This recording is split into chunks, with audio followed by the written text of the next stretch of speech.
Rules for Wellbeing Advocates. 1. Influence is not what reach you have, but the narrative you live from, multiplied by your willpower to promote it. This means it doesn't matter how much money you have, it doesn't matter how many followers you have on your social media platforms, it doesn't matter if you are a well-respected celebrity and people repeat what you have to say, or again, if you have enough money to pay for advertisement or to promote this here and there. All of this is irrelevant in regards to an individual's influence in the world, their ability to make change. You don't need money, you don't need nothing like that. I have almost no assets, no money to my name, just living day by day, essentially, week by week, surviving. Yet I have been able to influence the entire planet, all of humanity. Millions and millions of people's lives directly influenced by me simply having the willpower and the effort to speak what I have to say. To speak my mind, to speak truth to the world. And it's key that you understand you have to speak from a specific narrative in order to have influence. Okay? So it's not just about how much you speak and how you speak truth and your will to do that, but also what narrative you do that from, that determines how much influence you shall have in the world. So if you speak the story which inspires people, okay, and allows them to perceive you as a hero of great wisdom and compassion, with knowledge that you can share to them that can help them in their lives to be better, to have better lives, to make the whole world a better place. Yeah, that's influence.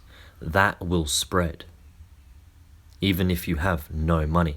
And again, even homeless, I've been able to have some of the biggest media companies, billionaires and millionaires, do what I want them to do and say what I want them to say. How? How have I gotten millionaires and billionaires to say what I want them to say? Again, because real influence in the world isn't money. It's not who you know, it's not political power. All of that is an illusion. Real influence is understanding narrative, how words work, and then having the willpower to then use those powerful words in a way that actually changes the face of the earth. Number 2, never go within the anti-white narrative. So this is fundamental. This rule is its own rule. It ties into the previous rule, rule 1. Your influence. To have influence, it's not about your reach, your money, etc.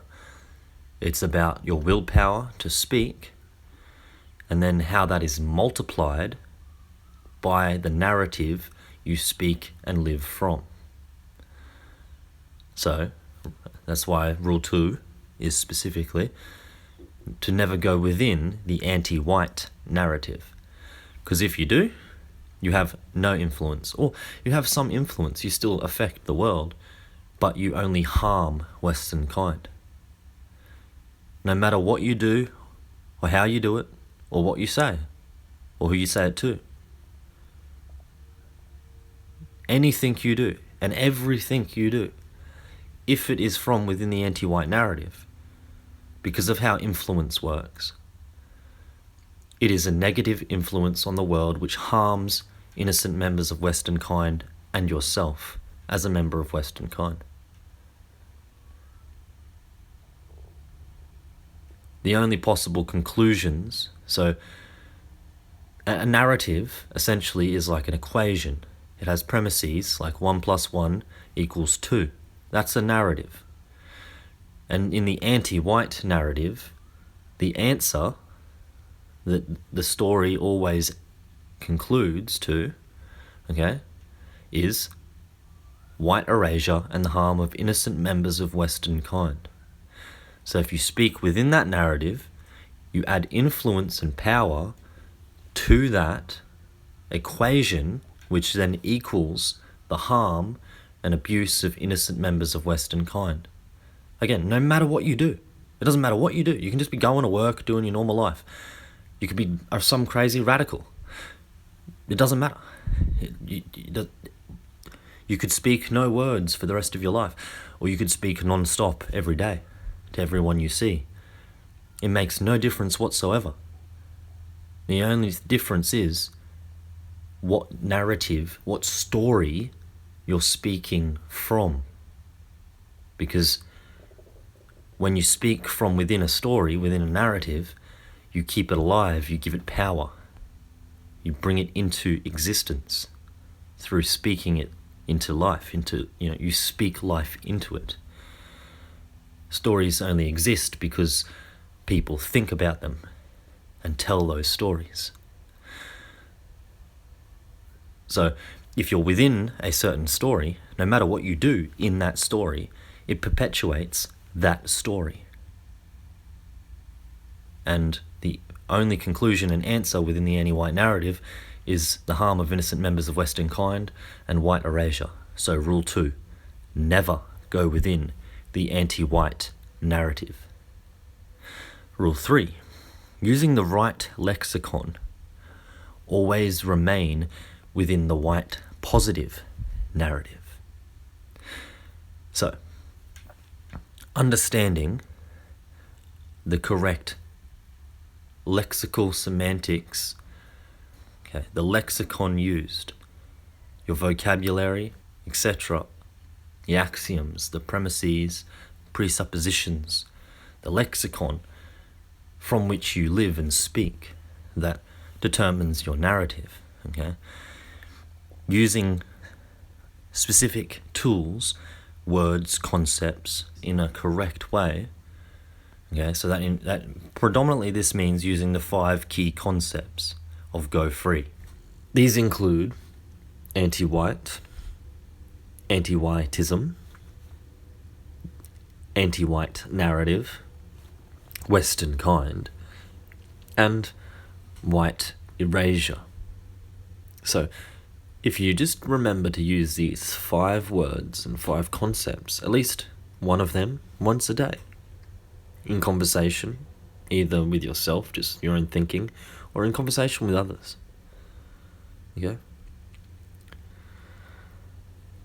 This is a perfect way to advocate the well-being of Western kind and align with this rule, number 3, using the right lexicon. Always remain within the white positive narrative. So again, anti-white, anti-whiteism, anti-white narrative, Western kind, white erasure. Rule 4. Make anti-whites try to justify the harm of Western kind and white erasure.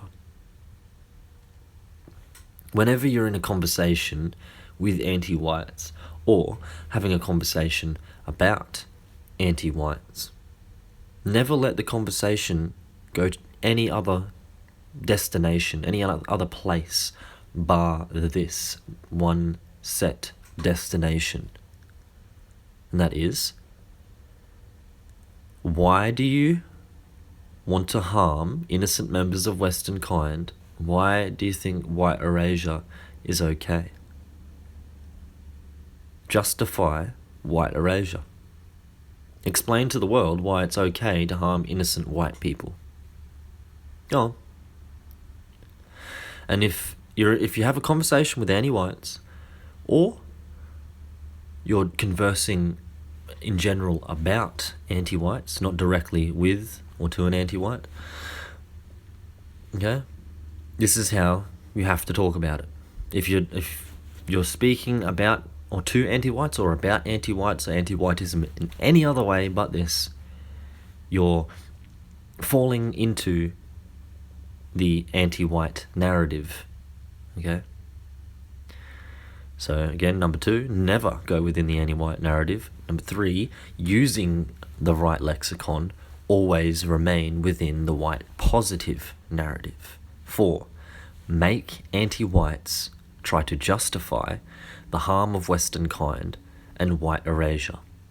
If you speak to anything else, if you answer any of their questions, if you try to disprove any of their accusations, anything else, okay?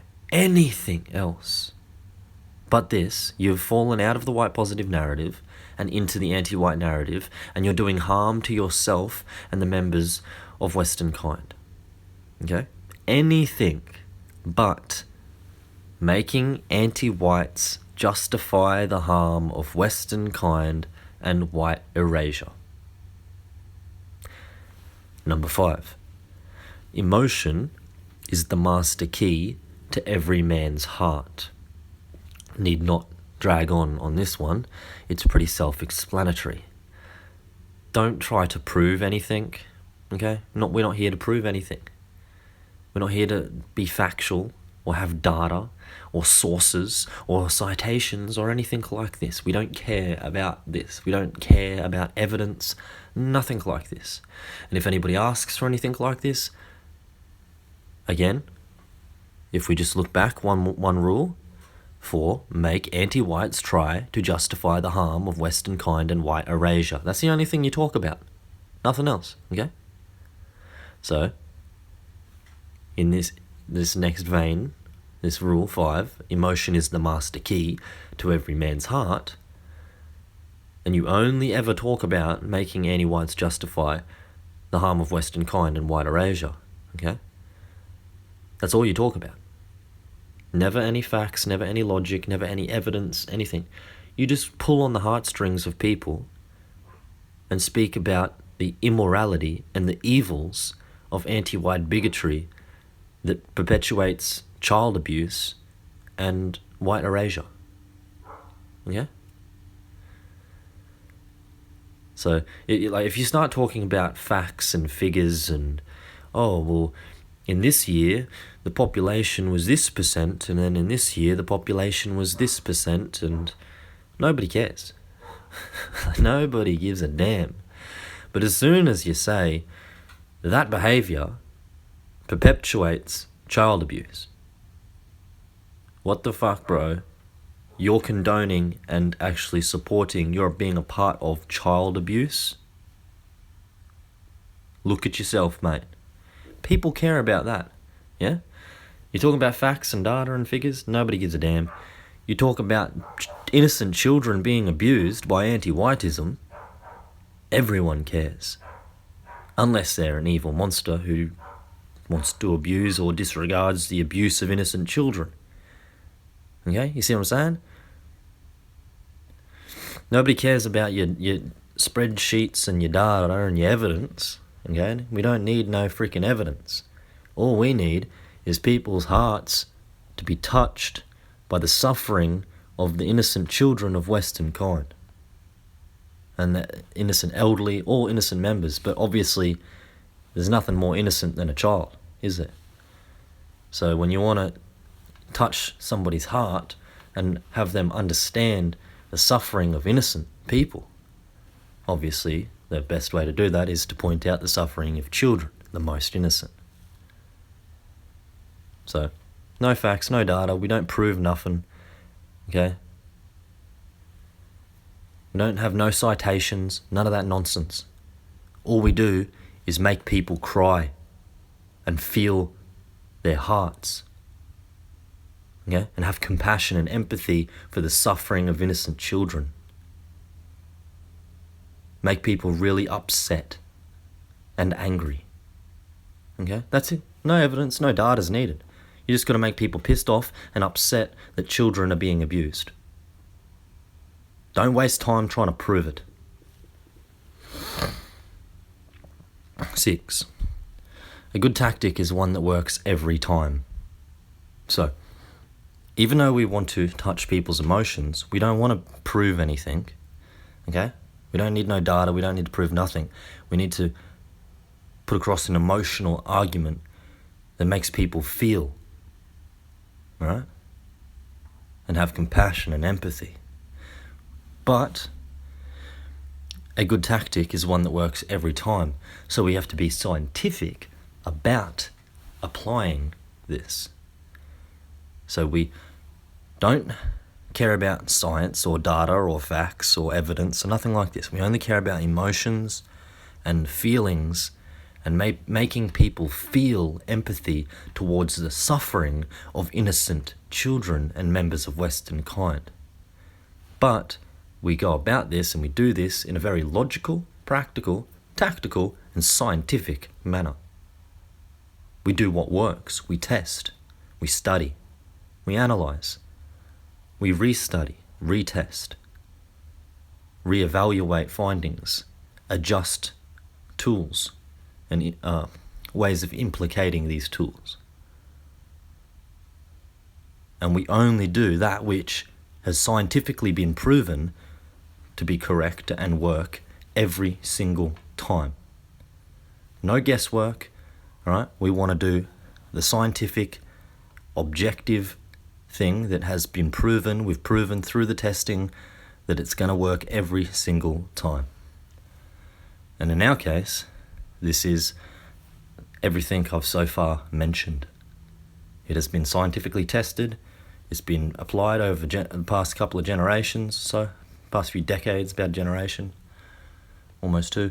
And again, yes, it's been tested. Everything I've gone over so far. Yeah. These are the tactics, these are the methods that we know work, that have been proven scientifically to work.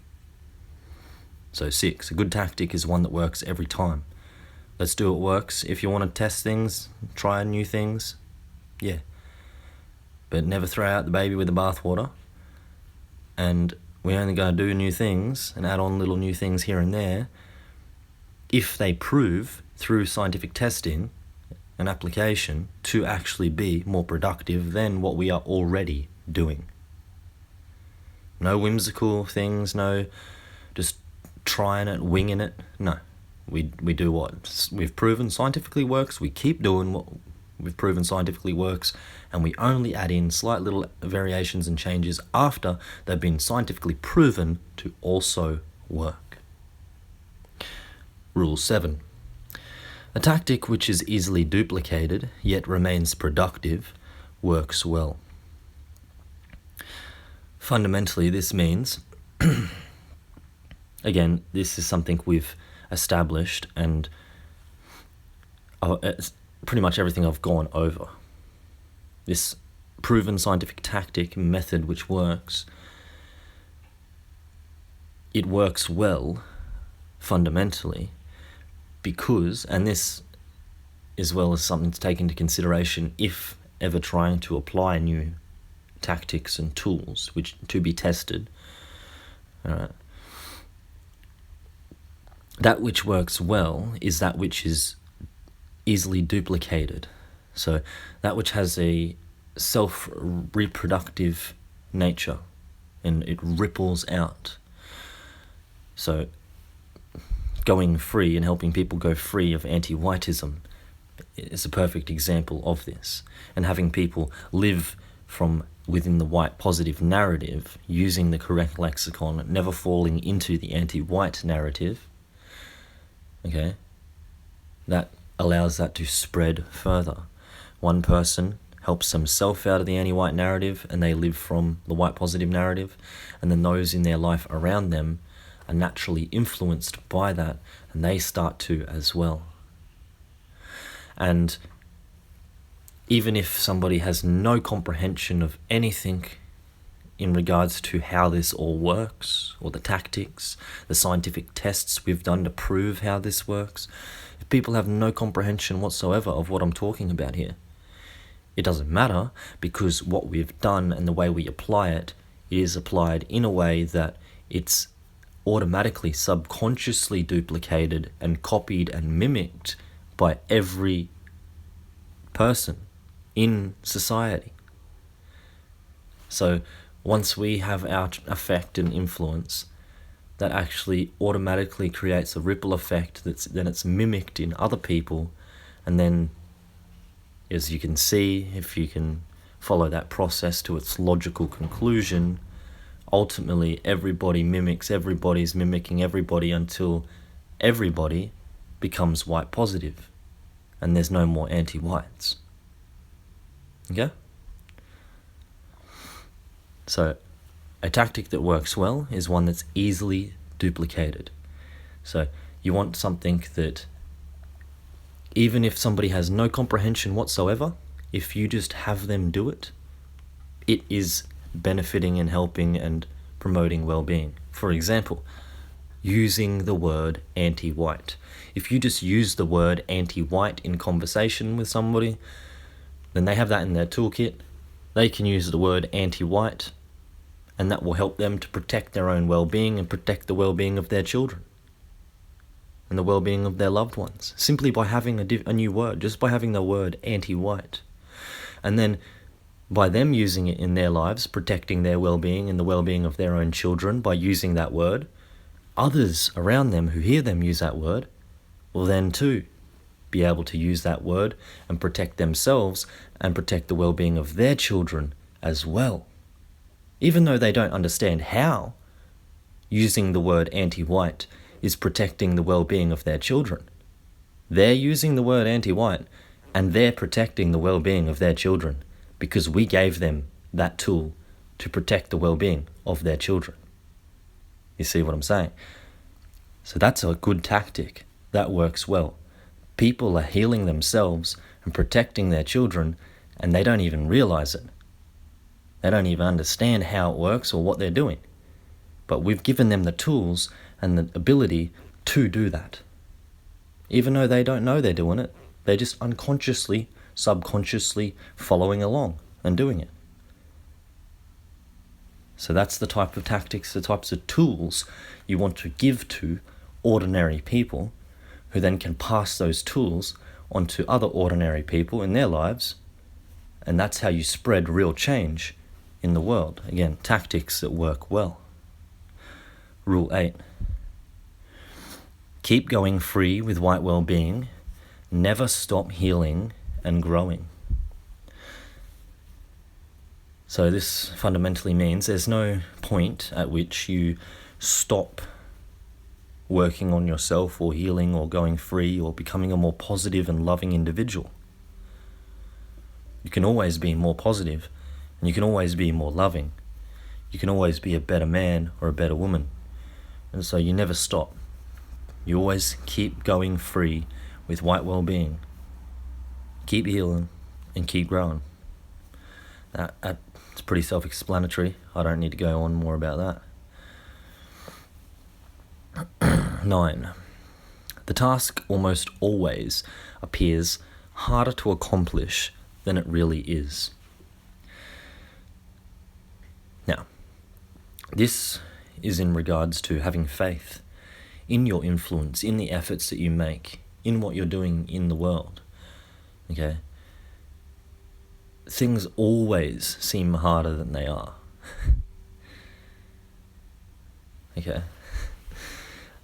We can tie this back to the start. Who would have ever thought that somebody like myself, homeless, no assets, almost no money, would have the power to influence millionaires and billionaires, to literally change the course of humanity, not just by myself, but my efforts combined with the efforts of other ordinary members of Western kind who have stood together to protect their own well-being and the well-being of their people. With nothing but a love for my people, I've been able to influence billionaires and millionaires and have them say what I want them to say and do what I want them to do. But who would have ever thought that I could have done that? So you see, you never understand the power that you have. until you've done the thing, you know? You always underestimate your potential and your ability. Okay? So you have to actually consciously remind yourself to have hope and faith and to never give up, to never be black-pilled or, to be a doomer, anything like this. You have to be white-pilled, you have to be positive, never lose hope. Everything's going great. Everything's going perfect. We're recapturing our destiny. We're saving humanity. We're making the world a better place. Already saved, and are saving the lives of millions of innocent children. And nothing's going to stop us, because we have the spirit of Western kind in us, and we built the whole world. With our will, mountains are moved. And we fly to the stars. We can achieve anything we put our minds to. And the only thing that ever fucking stops us from achieving what we want to achieve is doubt and self-defeat. And it's more natural to have doubt and self-defeat than it is to have hope. We more naturally doubt our potential, our abilities. So again, that's why Rule 9 is that the task almost always appears harder to accomplish than it really is. And you have to consciously remind yourself that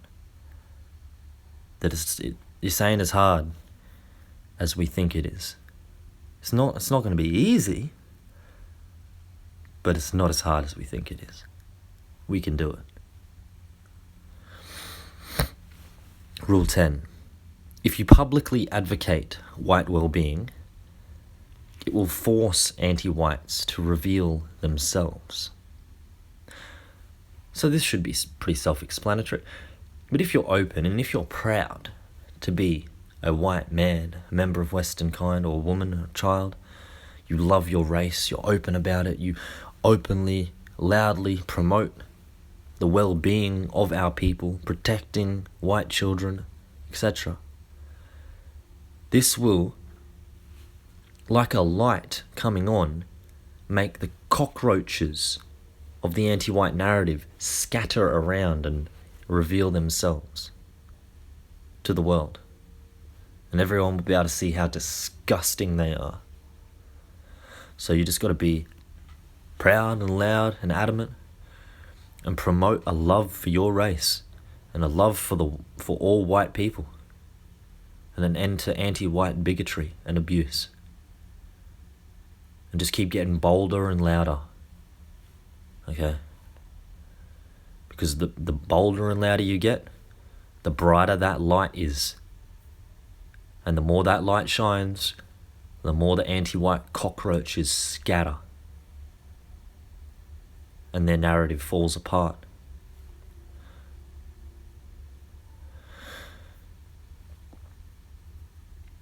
Rule 11. When the language that the public uses is changed, how the public thinks and acts also changes. So, how do we change the masses? How do we convince the masses? How do we change the government? Can we convince enough people to make a rational decision to vote in this way or that way? Through logic? No. Right. But once you change the language, the words with which they think, that changes how somebody sees the world around themselves. Because everything is a word, a concept. So if you have a different definition for a thing, you'll be pointing at and looking at the same thing, but you think it's something else. You call it something else because you just have a different definition. So you might be looking at a tree, but if you think it's a table and old mate thinks it's a chair, but it's really just a tree, okay? Well, your words have created a different perception and you are seeing a different reality than one another. Why? It's still the same tree that you're looking at, but in your head, It's not. It's a chair or something, or a table. And for him, it's a chair. It's this other object. It's whatever the thing is that you perceive it to be in your mind, the language you use. So, you change the language, the words that people have and use in everyday life, then you actually change how they see reality around themselves, the actual existence they perceive to be real or not. And that determines how they act. Another example here is an old Vedic tale, actually. A man walking down the street, and he sees a snake in the middle of the road. And he starts freaking out because there's a snake right there. And he's like, oh my God, oh, snake, look, careful, there's a snake. And he's saying it to his mate, and his mate just starts laughing. He's like, bro, that's a stick. That's just a stick sitting there, man. It's not a snake. And the old mate's freaking out, panicking. No, it's a snake. I swear it's a snake, man. I just saw it move, bro. Like, it's definitely a snake.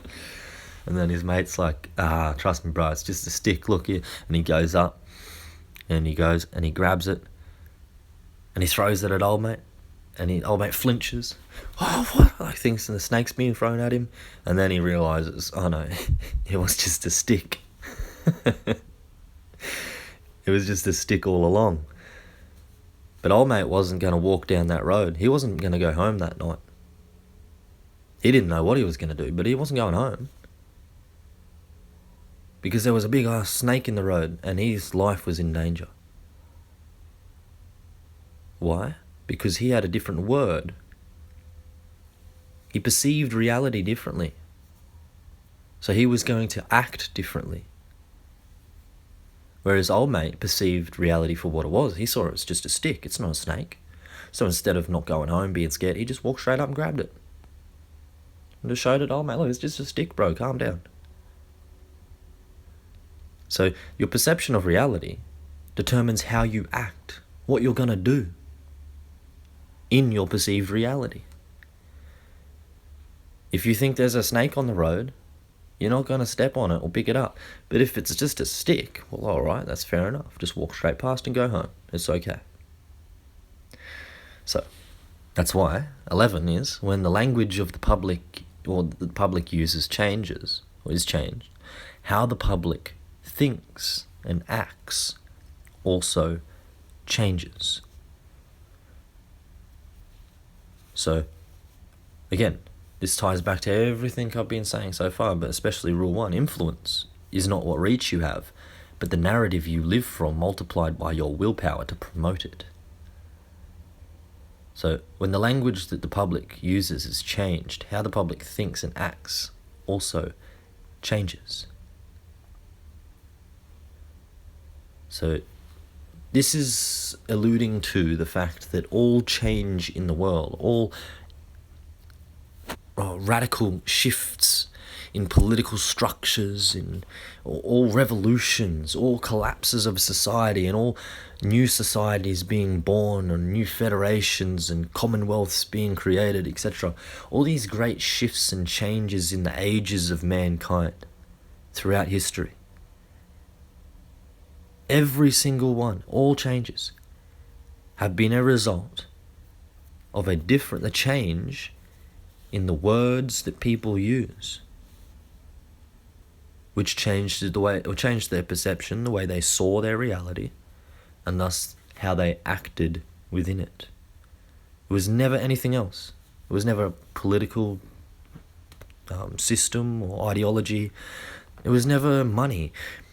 It was never passion or religion or greed and dominance. Nothing has actually created change in the world except for changing words. And it seems so counterintuitive. Surely an army or some king and his army has done more to influence change in the world than words. Surely. Well, if an army rides into battle It's because they're living in a story in which they're an army riding into battle. Otherwise, they can't be an army riding into battle, can they? No. So even the greatest armies and the kings and this and emperors and empires, they were still just the symptoms, the effects of words and changes in words. We don't see the words changing in that effect. We can see the actions that come after the words have changed. We can see the armies that march, the spaceships that fly into space. We can see all these great things that happen in the world. Revolutions, new political systems. But we don't see the changing of the words which make those changes. So we often overlook that, and we think we can change the world by actually going out and acting in the world, when that's never happened and it never can. The only way you can change the world is by changing the words in the world, and that a world is made of and from. Rule 12. Watch for anti-whiteism, label it, generalize it, and moralize it. So,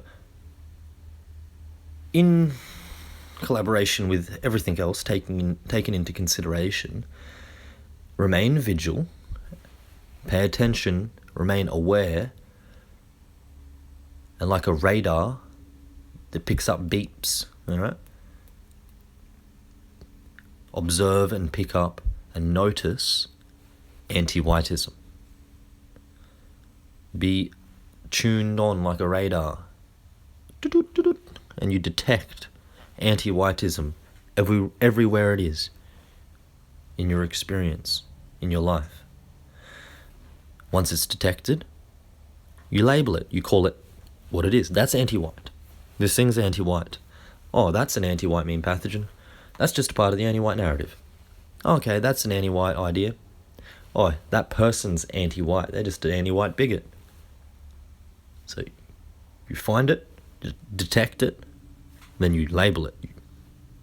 Appellation, you call it. Okay? You give it form.